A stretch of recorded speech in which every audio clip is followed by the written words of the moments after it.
बच्चों को योग्य और समर्थवान बनाने की श्रृंखला में ये हमारा 5वां वीडियो है। हर माता पिता चाहता है कि उसके बच्चे योग्य बने, समर्थवान बने, बड़े होकर एक सफल जीवन व्यतीत करें, यश और कीर्ति प्राप्त करके अच्छा धन भी कमा सकें। चाहते तो सभी हैं, लेकिन क्या उसके लिए उचित प्रयत्न कर रहे हैं?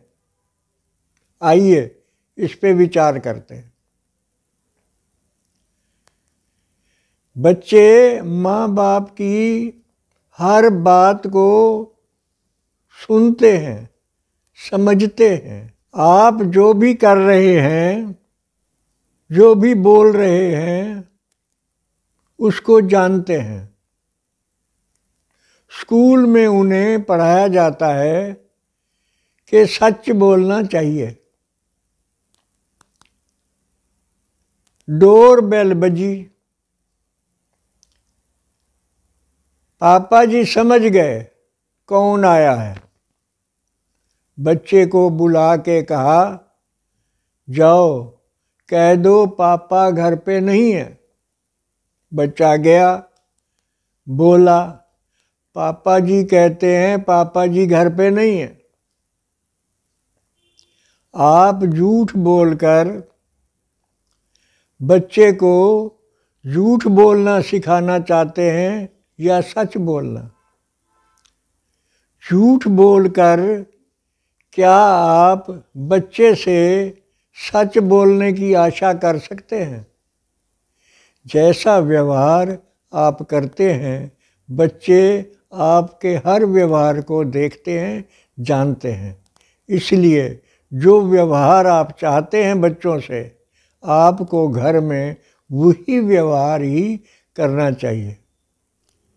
कभी कभी माता पिता बच्चों के सामने जाने अनजाने में एक दूसरे की कमियां निकाल देते हैं, एक दूसरे के साथ अभद्र भाषा का भी प्रयोग कर लेते हैं। कभी कभी तो नौबत झगड़े पर भी आ जाती है।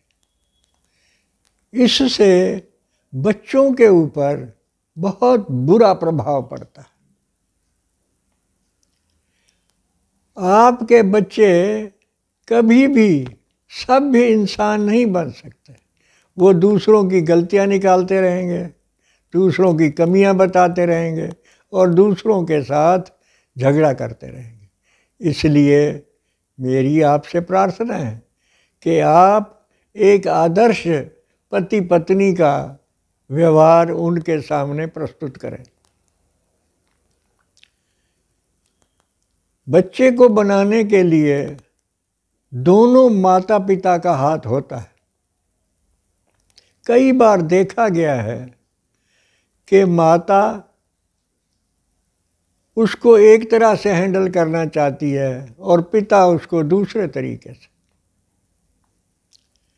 बच्चा समझ नहीं पाता मेरे को क्या करना है। संडे का दिन है, बच्चा 10 बजे है, सो रहा है।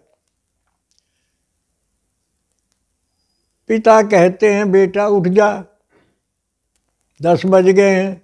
लेकिन माता कहती है सोने दो ना, बेचारा थक गया है। तो बच्चा क्या करे, किसकी बात माने?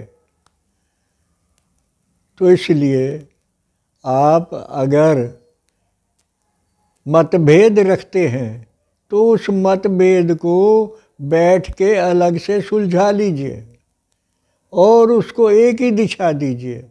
ये नहीं कि पत्नी उसको डॉक्टर बनाना चाहती है,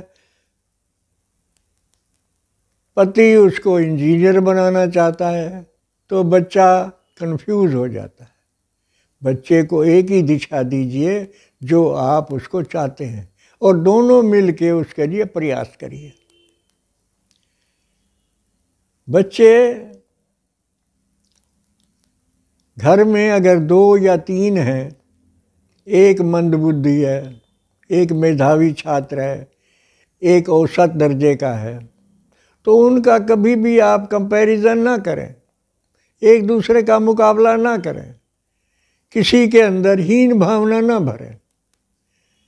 जो मंद बुद्धि का है उसको एहसास ही ना होने दें कि वो मंद बुद्धि है। उसकी और जो अच्छाइयाँ हैं उसको आगे बढ़ाइए, उसको उत्साहित कीजिए।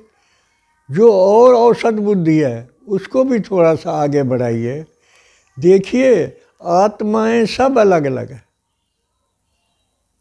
हर एक आत्मा अपने अलग अलग संस्कार लेके आई है। हमारा काम उनको आगे बढ़ाना है।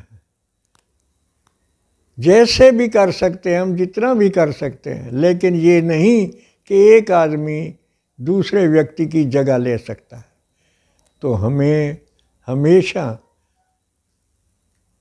हर एक को आगे बढ़ाने का प्रयास करना है और किसी का किसी से कंपैरिजन कभी नहीं करना। कंपैरिजन करना गलत बात है। माता पिता बच्चों की छोटी छोटी कठिनाई देखकर काम करने को तैयार हो जाते हैं। बच्चों के शूज के लेसेस बांधना, बच्चों का बस्ता उठाकर बस तक छोड़ने जाना, इत्यादि इत्यादि। बच्चे जिस स्कूल बैग को उठा सकते हैं उसको मम्मी पीछे पीछे उठा के क्यों जा रही है? आप ज़रा सोचिए। बच्चे को आत्मनिर्भर बनाइए, उसको छोटी छोटी कठिनाई का सामना खुद करने दीजिए, तभी वो आगे बढ़ पाएगा। उसकी कठिनाई, उसकी समस्या उसको खुद सुलझाने दीजिए, तभी आपके बच्चे में आत्मबल आएगा, आत्मविश्वास आएगा। उसको निर्णय स्वयं लेने दीजिए। आप देखेंगे कि वो बच्चा आपका जो पहले कुछ वीक था, अब वो सक्षम हो गया है, अपने निर्णय फैसले अपने आप लेने लगा है। बच्चों को कुछ क्वालिटी टाइम अवश्य देना चाहिए। माता पिता दोनों को। प्रायः देखा गया है, लोग कहते हैं हम बच्चों के साथ खाना खाते हैं, हम बच्चों के साथ टीवी देखते हैं, हम बच्चों के साथ मूवी देखने जाते हैं, और क्या करें? ये क्वालिटी टाइम नहीं है। आप बच्चे के साथ बैठकर मोबाइल को एक तरफ रखकर प्रेम पूर्वक वातावरण में उससे बात कीजिए, उसको अपने मित्र की तरह टैकल कीजिए।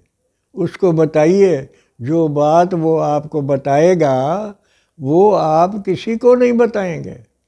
उसका पढ़ाई का पूछिए, उसकी गेम्स के बारे में पूछिए, उसके आने जाने के बारे में, उसके दोस्तों के बारे में विशेष रूप से पूछिए,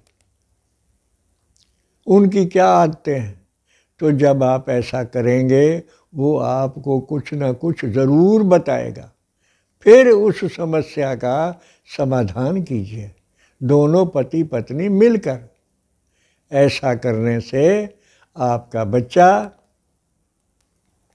और समर्थवान हो जाएगा। मैंने आपके समक्ष कुछ बातें रखी हैं, आप इन पर विचार कीजिए। मैं आशा करता हूँ यदि आप इन बातों का ध्यान रखेंगे तो निश्चित रूप से आपका बच्चा योग्य, समर्थवान और प्रतिभावान बनेगा। धन्यवाद। नमस्ते।